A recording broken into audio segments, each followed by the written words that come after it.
घमंडी व्यापारी। मुंबई शहर में सुभाष नाम का एक बड़ा बिजनेसमैन रहा करता था। एक दिन उसे जमीन के सिलसिले में सीतापुर नाम के गांव में जाना पड़ा। वहां जाते ही उसके आगे एक बहुत बड़ी नदी थी। उस नदी को पार करते ही सीतापुर आता था। सीतापुर में जाने के लिए एक ही रास्ता था और उस रास्ते से सिर्फ एक ही आदमी चलकर जा सकता था। इसीलिए सुभाष ने अपनी गाड़ी को एक जगह खड़ा कर दिया और सीतापुर जाने के लिए कोई दूसरा रास्ता है क्या देखने लगा। तभी उसे नदी में एक नाव दिखाई देती है। उस नाव में एक नाव चलाने वाला था। सुभाष मन ही मन सोचता है, अगर मैं नदी से गया तो मुझे ज्यादा देर नहीं लगेगी और मैं 30 मिनट में नदी के उस पार पहुंच सकता हूँ। ऐसा सोच उसने नाव वाले को आवाज लगाई। अरे भैया जरा इधर आओ, मुझे सीतापुर गांव में जाना है। क्या तुम मुझे तुम्हारी नाव में छोड़ दोगे? हाँ मालिक, मैं छोड़ दूंगा आपको। ऐसा कहकर नाव वाले ने उसके पास नाव खड़ी कर दी। सुभाष उस नाव में बैठ गया और नाव को नाव वाला चलाने लगा। तभी सुभाष नाव वाले से कहता है, क्या तुम्हें पता है तुम्हारे नाव में कौन बैठा है? नहीं साहब, मुझे कुछ भी नहीं पता कि आप कौन हैं। अरे तुमने मुझे नहीं पहचाना? मैं इस शहर का सबसे बड़ा बिजनेसमैन हूँ। तुमने मेरी फोटो पेपर में नहीं देखी क्या कभी? अरे साहब, मुझे पढ़ना लिखना नहीं आता। अरे कैसे आदमी हो तुम? तुम्हें पढ़ना लिखना नहीं आता? तुम्हारा क्या फायदा इस दुनिया में आकर? नाव वाला ये बात सुनकर बहुत उदास हो गया और मन ही मन सोचने लगा, क्या मेरा सच में इस दुनिया में आकर कोई फायदा नहीं है? मैं ऐसी ही जिंदगी जी रहा हूँ। इसी सोच में वो नाव वाला नाव चला रहा था। नाव अब नदी के बीचों बीच आ गई थी। उसके मन में विचार चल ही रहे थे। तभी सुभाष ने उससे बात करना शुरू किया। क्या तुम्हें पता है, ये गांव में आज मेरी मीटिंग है। वो फाइनल हो गई तो मैं यहाँ बिस्लरी की कंपनी खोलूंगा। वो क्या होता है साहब? तुम्हें बिस्लरी पता नहीं है क्या?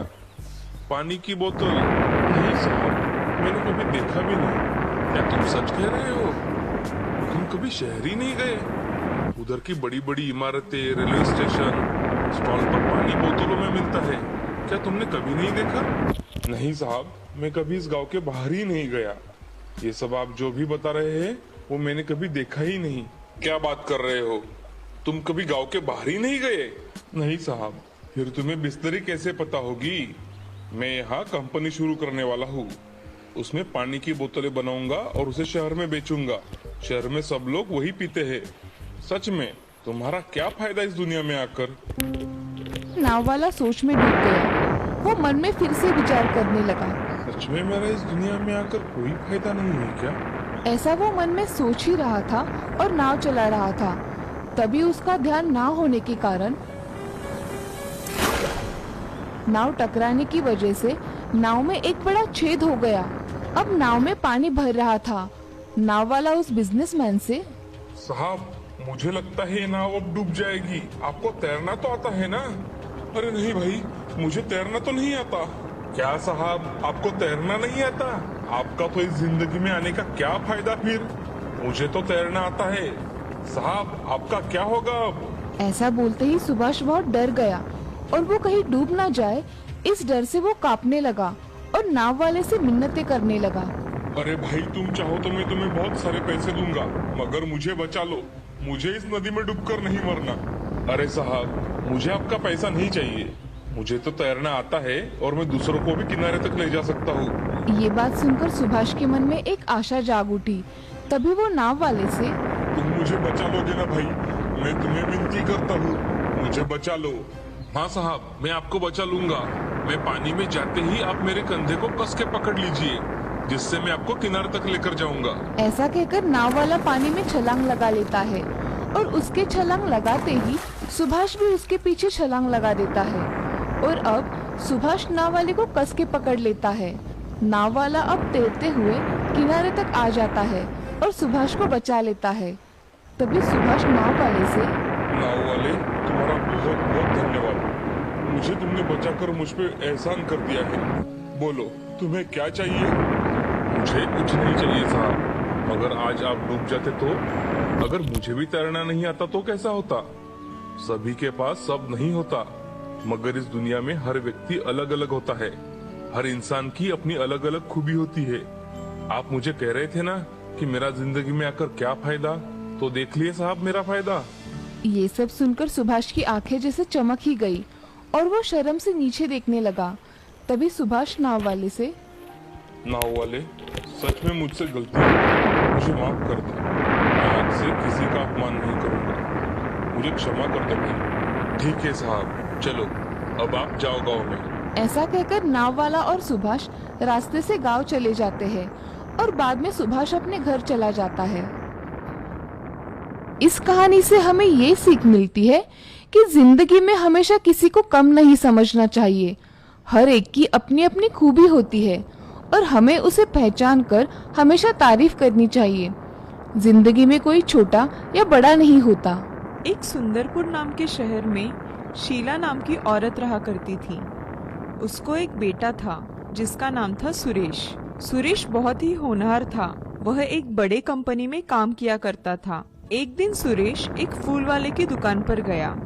उसे ऑफिस कार्यक्रम के लिए बुके लेना था, इसीलिए वह बुके लेने के लिए एक दुकान के सामने खड़ा रहा। वहाँ उसने एक बुके देख रखा था। तभी उसने सामने देखा तो एक लड़की उससे पूछ रही थी, साहब, आपको ये वाला पसंद आया है तो पैक कर दूं? हाँ, ये वाला पैक करके दो। कितने रुपए हुए आपके? साहब, 300 रुपए हुए। ये लो तुम्हारे पैसे। वैसे तुम्हारा नाम क्या है? मेरा नाम रेशमा है। मैं यहाँ फूल बेचकर अपना गुजारा करती हूँ। ऐसा कहकर सुरेश वहाँ से बुके लेकर ऑफिस के लिए निकल गया। मगर उसके दिमाग में रेशमा के बारे में विचार आने लगे। वह सोच रहा था कि ये सब क्या हो रहा है। एक दिन रेशमा की दुकान पर सुरेश ऐसे ही फूल लेने गया। तब उसे रेशमा दिखती है। वह एक फूल खरीदता है और रेशमा को देता है। तभी सुरेश रेशमा से, रेशमा, मैं तुम्हें बहुत पसंद करता हूँ, क्या तुम मुझसे शादी करोगी? साहब, मैं आपके लायक नहीं हूँ। मैं कहाँ गरीब और आप अमीर, ऐसे कैसे हो सकता है? मैं इन सब बातों को नहीं मानता, इसलिए मैं तुमसे शादी करना चाहता हूँ। क्या आपके घर वाले मुझे बहू के रूप में स्वीकार करेंगे?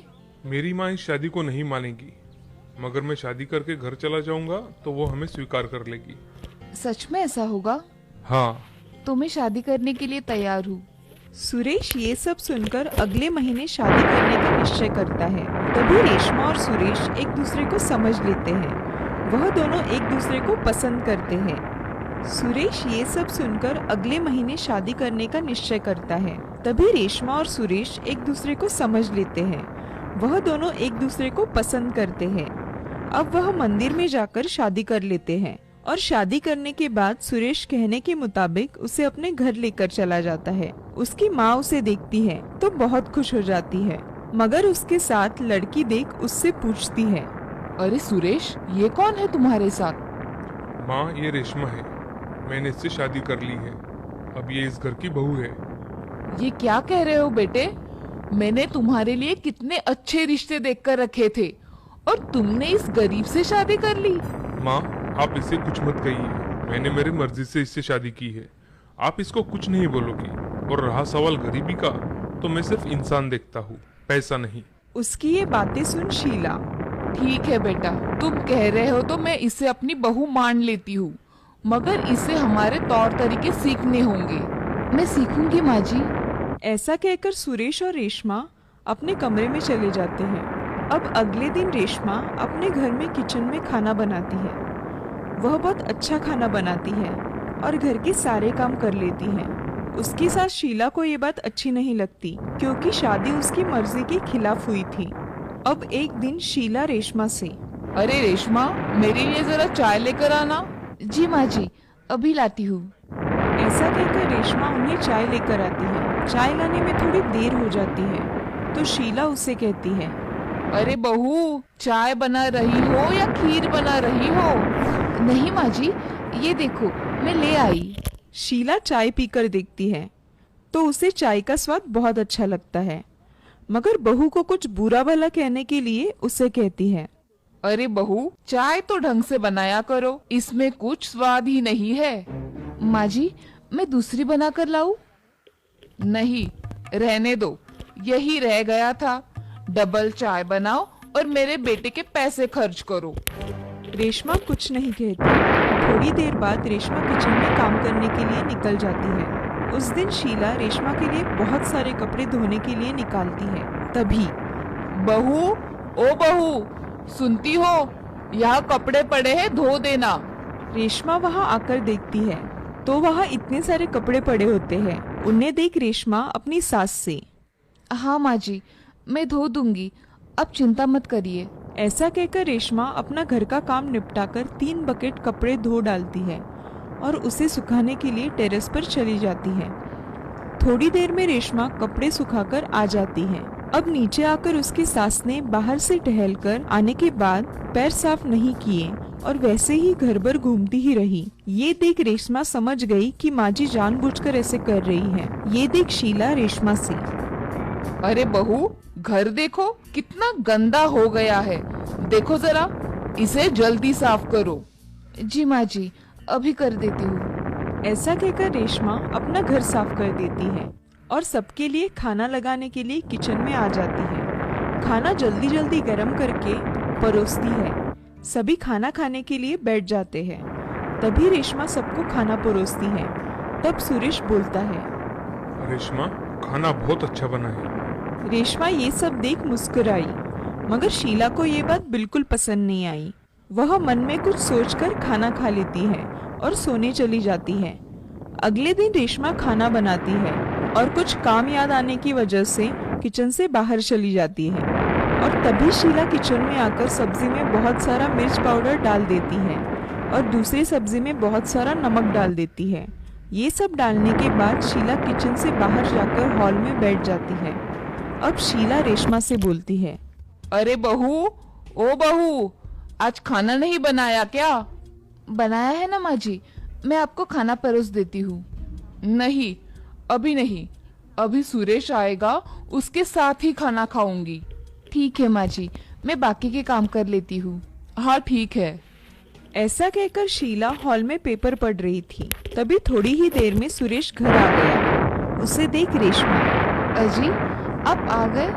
माँ जी कब से आपका खाने पर इंतजार कर रही है। अच्छा, तुम खाना लगाओ, मैं फ्रेश होकर आता हूँ। ऐसा कहकर सुरेश फ्रेश होने चला जाता है। तभी रेशमा सब खाना गरम करके टेबल पर लगा देती है और खाना परोसती है। तभी रेशमा उसकी सास को आवाज देती है, माँ जी आइए, खाना लगा दिया है। हाँ आई। ऐसा कहकर शीला मन ही मन मुस्कुराई और खाना खाने टेबल पर आ गई। अब सुरेश भी आ गया। अब दोनों खाना खाने के लिए बैठ जाते हैं। तभी शीला एक निवाला खाती है तो उसे सब्जी बहुत तीखी लगती है। वह उसे वही थूकती है। थू थू थू थू थू थू। अरे ओ कमबख्त, अभी मारना चाहती हो क्या तुम मुझे? क्या हुआ माँ जी? अरे खाने में क्या मिलाया है तुमने? इतना तीखा, और ये सब्जी तो मैं खा भी नहीं सकती। अरे माँ, ऐसा क्यों कह रही हो? रेशमा खाना तो बहुत अच्छा बनाती है। अरे तू भी खा के देख, फिर बोल। सुरेश एक निवाला खाता है तो एक ही मिनट में वह निवाला बाहर निकाल डालता है और रेशमा से बोलता है, अरे रेशमा, तुमने आज खाना कैसे बनाया है? इतना तीखा और इतना नमक खाने में कोई डालता है क्या? अजी मुझे सच में नहीं पता ये कैसे हुआ, मैंने कम ही नमक डाला था। रेशमा, अगली बार ऐसी गलती नहीं होनी चाहिए, समझी? ऐसा खाना बनाओगी तो माँ तुम पर और गुस्सा हो जाएगी। जी अगली बार मैं ध्यान रखूंगी।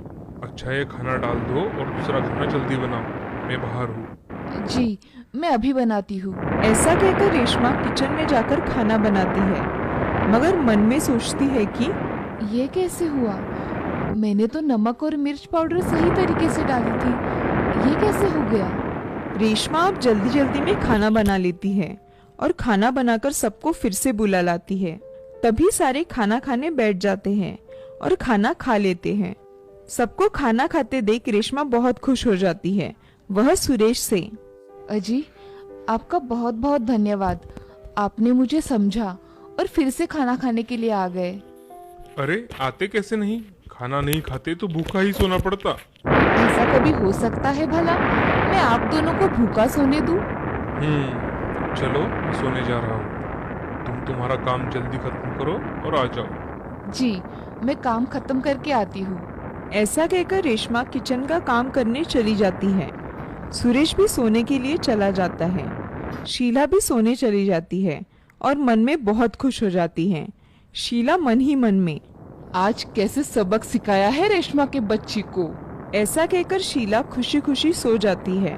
अगले दिन शीला घर में बैठी थी तो उसके घर में एक दूर की रिश्तेदार सुमन आती है। कोई है घर में? अरे सुमन, आओ ना, कैसे आना हुआ? अरे तुम्हारे ही काम से आई हूँ। ये देखो लड़की, तुम्हारे बेटे के लिए बहुत पैसे वाली है और ढेर सारा दहेज भी मिलेगा। अरे उसका अब क्या फायदा? क्या हुआ, तुम ऐसे क्यों बात कर रही हो? अरे मेरे बेटे ने छुपके से शादी कर ली, अब मैं कुछ नहीं कर सकती। अरे शीला देखो, अगर तुमने तुम्हारी बहू को इस घर से निकाल दिया तो तुम लाखों रुपए की मालकिन बन सकती हो और तुम्हारे बेटे का भविष्य उज्जवल हो जाएगा। हाँ, तुम सही कह रही हो, मैं कुछ करती हूँ। मैं अभी चलती हूँ। जी। ऐसा कहकर सुमन वहाँ से चली जाती है और शीला दिन भर उस बारे में सोचती रहती है। तभी रेशमा कपड़े सुखाने के लिए टेरेस पर चली जाती है तो शीला के दिमाग में एक विचार आता है और शीला खुद से, इस रेशमा के बच्ची को अगर मैं छत से धक्का दे दूं तो किसी को खबर भी नहीं होगी और मुझ पर नाम भी नहीं आएगा। ऐसा सोचकर शीला छत पर चली जाती है और देखती है कि रेशमा कपड़े सुखा रही है। तभी शीला उसे धक्का देने ही वाली थी कि रेशमा कपड़े डालने के लिए दूसरे बाजू चली जाती है। शीला जोर से आने की वजह से पैर फिसलकर नीचे गिर जाती है। उसे बहुत चोट आ जाती है। तब रेशमा उनके पास जाकर, अरे माँ जी, अब कैसे गिर गई? उठिए, मुझे हाथ दीजिए। शीला दर्द से बहुत तड़प रही थी। वैसे ही उसने रेशमा को हाथ दिया। पड़ोसियों की मदद से रेशमा ने उसकी सास को अस्पताल लेकर आई और उनका अच्छी तरह से इलाज करवाया। उनके हाथ पैर टूट गए थे, सभी जगह प्लास्टर बंधा हुआ था। तभी शीला मन में सोचती है, मेरी बहू कितनी अच्छी है, मेरे इतने सताने के बाद भी देखो मेरी कितनी सेवा कर रही है। मैं गलत थी, मैंने अपनी बहू को पहचानने में गलती कर दी। तभी शीला सुरेश से, सुरेश, मेरी बहू हीरा है हीरा, आज वो नहीं होती तो मेरा क्या होता? माँ जी आप ऐसा मत कहिए। माँ तुम अब आराम करो, बातें बाद में होती रहेगी। नहीं रे सुरेश, मैं हमेशा तुम्हें गलत समझती रही, मगर मैं गलत थी। मेरी बहू बहुत अच्छी है, मेरी सब बातें मानती है और उसके बदले में उफ भी नहीं करती। ऐसा कहते कहते शीला की आंखों में आंसू आ जाते हैं और रेशमा वह आंसू पोंछती है। माँ जी आप आराम करिए, रोइए मत, मैं यही हूँ, ठीक है? अब शीला कुछ दिनों बाद घर आ जाती है। तब रेशमा उसकी बहुत सेवा करती है। अब रेशमा और शीला खुशी खुशी रहने लगे थे। ये सब देख सुरेश भी बहुत खुश था। इस कहानी से हमें ये सीख मिलती है कि किसी के बारे में कभी भी बुरा नहीं सोचना चाहिए। जो दूसरों के बारे में बुरा सोचता है, भगवान उसके साथ वैसा ही करते हैं। कहते हैं ना, जैसे